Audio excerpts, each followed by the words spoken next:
एक साल पहले कन्याकुमारी से कश्मीर तक हमने यात्रा की। 4000 किलोमीटर लाखों लोगों के साथ हम कश्मीर तक चले। बारिश में, तूफान में, बर्फ में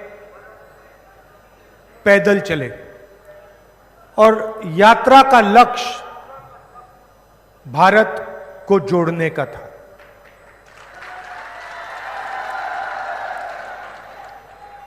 हमें लगा कि बीजेपी देश में नफरत फैला रही है, हिंसा फैला रही है, एक जात को दूसरी जात से, एक धर्म को दूसरे धर्म से लड़ा रही है। इसलिए हमने भारत जोड़ो यात्रा शुरू की। अब सवाल उठता है, और भारत जोड़ो यात्रा ने देश की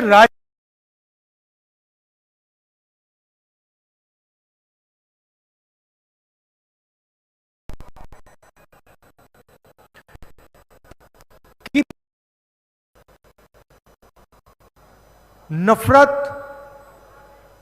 और हिंसा क्यों फैलाते हैं, इनको क्या फायदा होता है, आज मैं आपको यह समझाने आया हूं।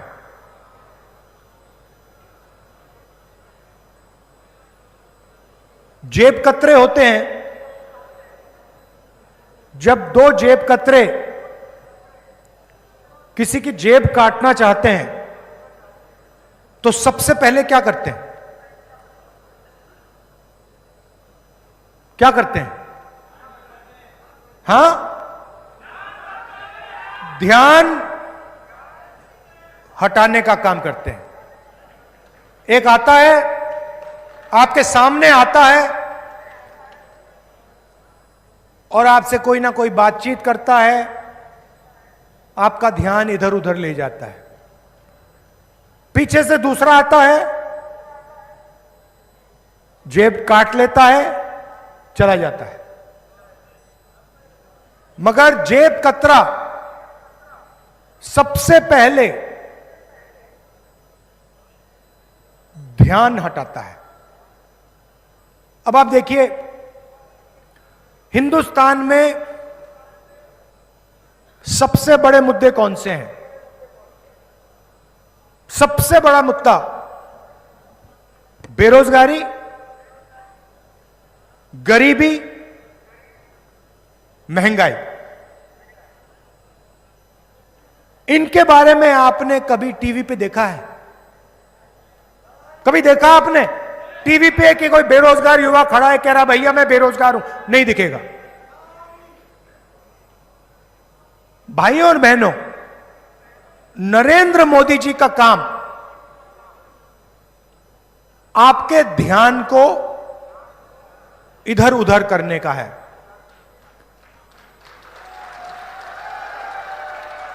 और अदानी का काम आपकी जेब काटने का है। दोनों आते हैं। एक टीवी पे आता है, आपसे कहेगा हिंदू मुस्लिम। कभी क्रिकेट मैच में चला जाएगा, वो अलग बात है कि हरवा दिया।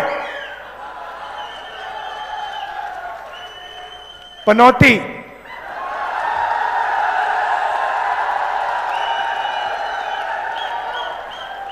पीएम मतलब पनौती मोदी।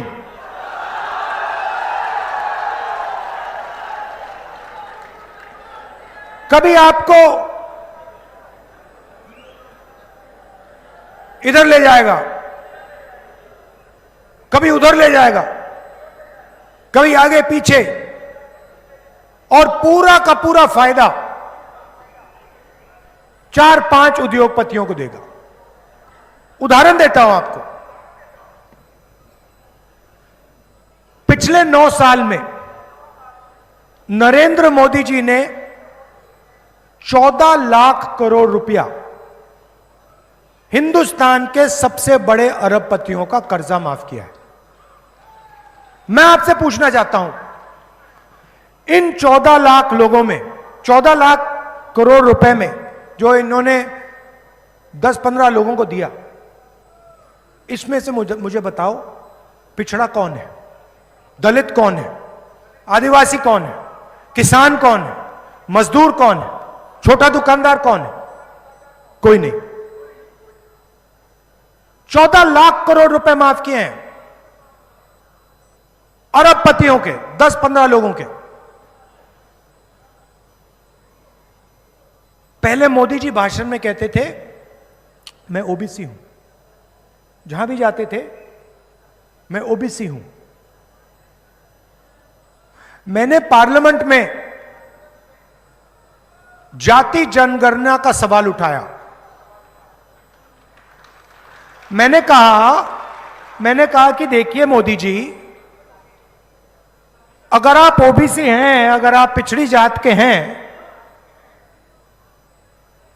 तो हिंदुस्तान के पिछड़ों के लिए काम कर लीजिए,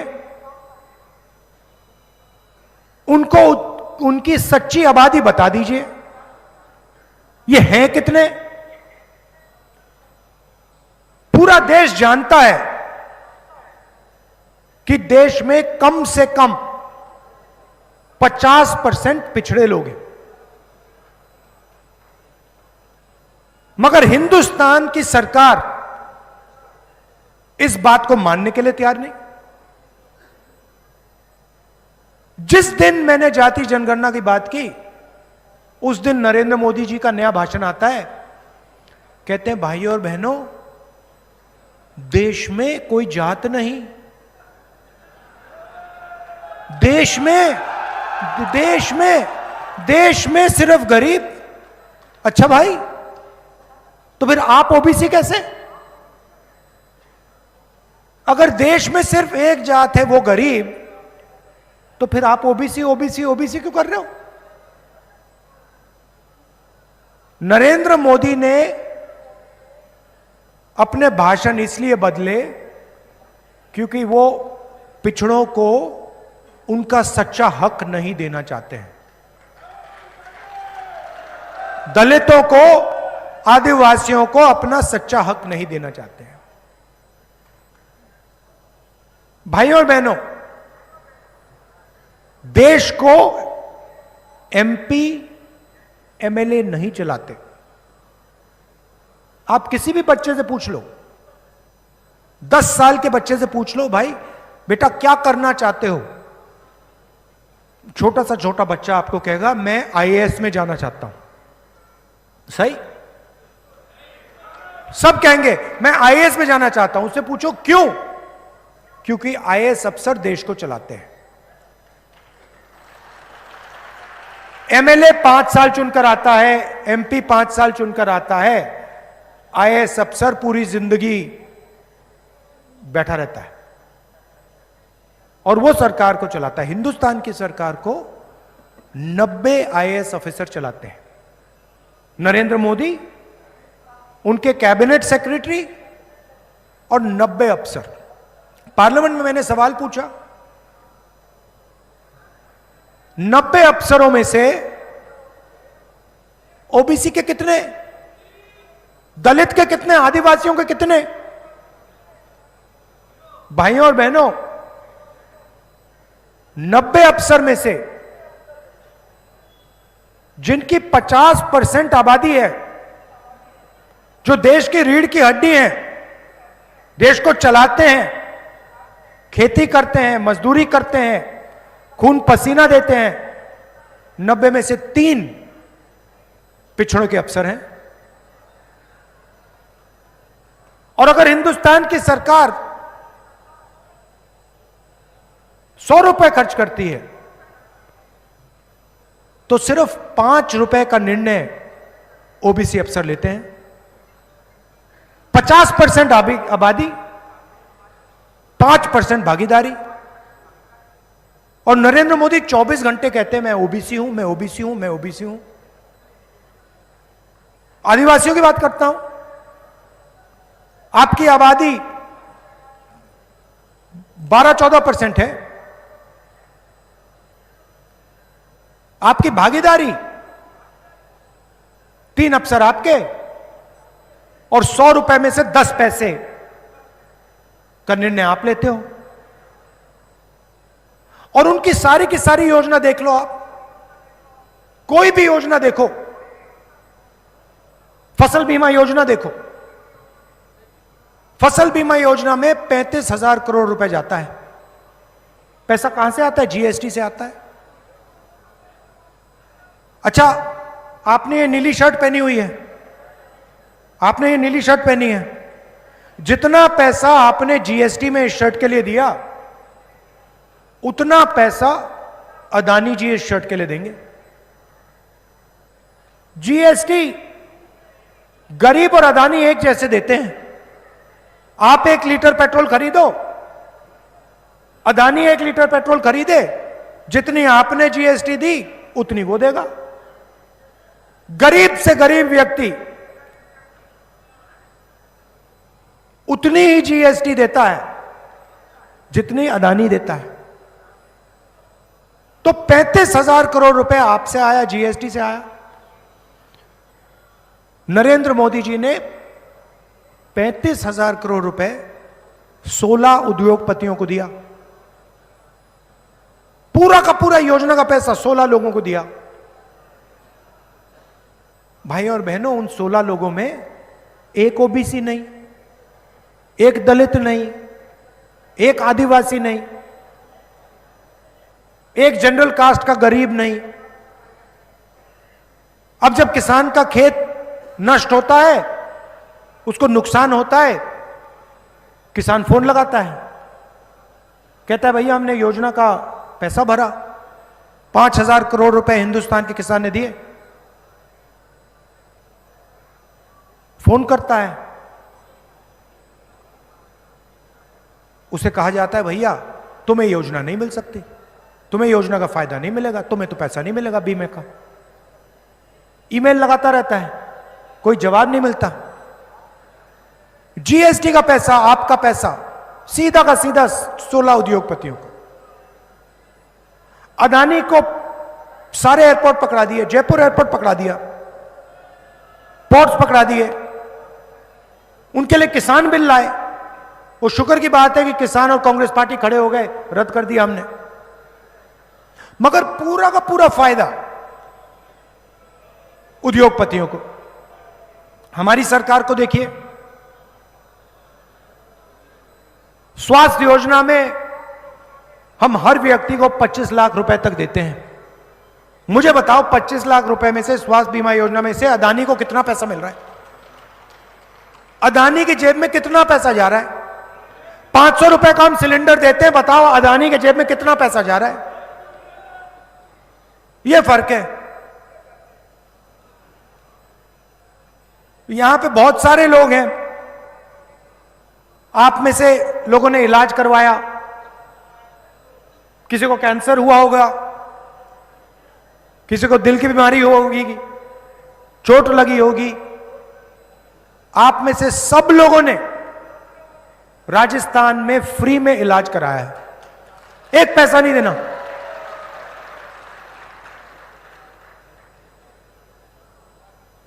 मोदी जी कहते हैं मोदी की गारंटी, 15 लाख रुपए मिल गए आपको। नोटबंदी से काला धन मिट गया क्या? किसान बिल से किसानों को फायदा हुआ? नहीं। मोदी की गारंटी का मतलब अदानी की गारंटी। अब हमने आपको 7 गारंटी दी हैं। सबसे पहले राजस्थान के हर घर में एक महिला को कांग्रेस पार्टी सीधा बैंक अकाउंट में साल के 10,000 रुपए डालेगी।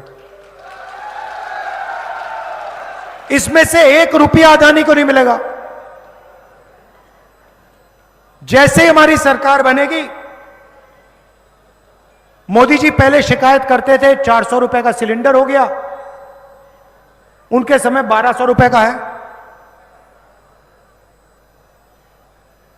चुनाव जीतने के एकदम बाद कांग्रेस पार्टी सिलेंडर को 500 रुपए का कर देगी, अदानी को 1 रुपया नहीं। आपका नुकसान होगा, बीमा में 15 लाख रुपए तक आपको पैसा मिलेगा।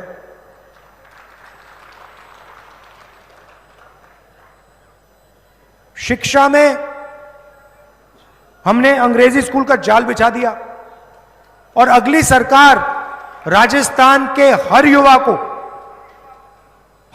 को अंग्रेजी सिखाएगी। अब आप किसी बीजेपी के नेता से पूछिए, अमित शाह से पूछिए, वो आपको 24 घंटे कहेंगे कि भैया हिंदी पढ़ो, अंग्रेजी मत पढ़ो, हिंदी पढ़ो, अंग्रेजी मत पढ़ो।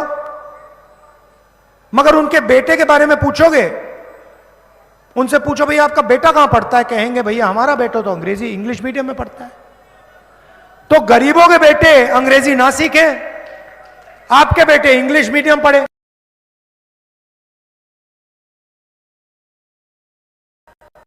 राजस्थान हिंदी और अंग्रेजी की जरूरत है, मैं आपको बताता हूं। हम ये नहीं कह रहे कि हिंदी मत पढ़ो, हिंदी सीखो। राजस्थान में, मध्य प्रदेश में, उत्तर प्रदेश में किसी से बात करनी है हिंदी में करिए, कोई प्रॉब्लम नहीं। राजस्थान में कोई विदेश से टूरिस्ट आए तो उसे हिंदी में बात करेंगे क्या, इंग्लिश में। आपको कोई कॉल सेंटर में काम करना है, 50,000 रुपए की नौकरी आपको चाहिए, कॉल सेंटर में अंग्रेजी में बात चलेगी, हिंदी में तो नहीं चलेगी। सॉफ्टवेयर इंजीनियर बनना चाहते हैं, इंजीनियर बनना चाहते हैं, अंग्रेजी से फायदा होगा, सीधी बात है। तो हम चाहते हैं कि राजस्थान का हर युवा, हर माता पिता बड़े से बड़ा सपना देखे। आप पायलट बनना चाहते हो, आपके बेटे पायलट बनना चाहते हैं, अमेरिका में जाना चाहते हैं, हवाई जहाज उड़ाना चाहते हैं, यह मौका आपको भी मिलना चाहिए, किसान के बेटे को मिलना चाहिए, मजदूर के बच्चों को मिलना चाहिए। वो चाहते हैं कि सबसे अच्छी नौकरियां, हिंदुस्तान का धन चुने हुए लोगों के हाथों में रहे और 24 घंटा आपके ध्यान को इधर से उधर ले जाते हैं। कभी हिंदू मुस्लिम, कभी एक जात को दूसरी जात से लड़ा देंगे, कभी टीवी पे शाहरुख खान ऐश्वर्या राय को नचा देंगे। यही तो चल रहा है। आपके सामने निर्णय है, डिसीजन आपको लेना है। कांग्रेस पार्टी की सरकार ने गरीबों के लिए, किसानों के लिए बहुत कुछ किया है, स्वास्थ्य के लिए, और उससे ज्यादा हम करने जा रहे हैं। मोदी जी की गारंटी मैं सुनाता हूं आपको। सरकारी जो अफसर थे, उनका जो ओपीएस स्कीम था नरेंद्र मोदी ने रद्द किया, उनके जेब में से पैसा निकालकर अदानी को पकड़ा दिया। हमने फिर से ओपीएस स्कीम लागू किया, जो आपका हक बनता है हमने आपको वापस दिया। तो आप एक बात याद रखिए, यहां बीजेपी की सरकार आएगी तो जो कुछ हमने आपके लिए किया, चाहे वो ओपीएस हो, चाहे वो स्वास्थ्य की योजना हो, 500 रुपए का सिलेंडर हो, अंग्रेजी स्कूल हो, ये सारे के सारे काम बीजेपी बंद कर देगी, सब बंद हो जाएगा और यहां पे फिर से अदानी जी की सरकार चालू हो जाएगी। हमने साफ कह दिया है कि राजस्थान में कांग्रेस पार्टी की सरकार आएगी, उस दिन हम ऐतिहासिक कदम लेंगे। राजस्थान में जाति का सर्वे शुरू हो जाएगा।